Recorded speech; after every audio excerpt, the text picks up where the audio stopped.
Hi everyone, നമുക്ക് ഇന്ന് science related ആയിട്ടുള്ള ഒരു ക്വസ്റ്റ്യൻ നോക്കാം. നോക്കൂ, what is known as royal water?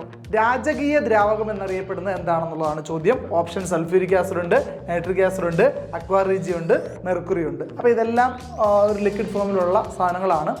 അപ്പോൾ അതിൽ തന്നെ രാജകീയ ദ്രാവകം എന്നറിയപ്പെടുന്നത് ഏതാണെന്നുള്ളതാണ് ചോദ്യം. ഉത്തരം അറിയാമായിരിക്കും അല്ലേ? എന്താണ്? അക്വാ റീജിയാണ്. അപ്പോൾ അക്വാ റീജി എന്ന് പറയുന്ന എന്താണ് അക്വാ റീജി എന്ന് പറയുന്നതുമായി ബന്ധപ്പെട്ട് കുറച്ച് കാര്യങ്ങൾ നമുക്ക് റിലേറ്റഡ് ഫാക്ട്സ് നോക്കാം. നോക്കൂ, aqua regia is the mixture of concentrated hydrochloric acid and nitric acid. Concentrated ആയിട്ട് ഹൈഡ്രോക്ലോറിക് ആസിഡും നൈട്രിക് ആസിഡും ചേർന്ന ഒരു മിക്സർ ആണെന്ന് പറയുന്നത് അക്വാ റീജി എന്ന് പറയുന്നത്. മോളിക്കുലർ ഫോർമുല നോക്കൂ, Cl3H4NO3 ആണ്. അതുപോലെ colour of aqua regia yellow ആണ്. അതുപോലെ അക്വാ റീജിയെ കണ്ടെത്തിയ ആരാണെന്ന് ചോദിച്ചാൽ ജാബിർ ഇബിൻ ഹയാൻ ആണ്.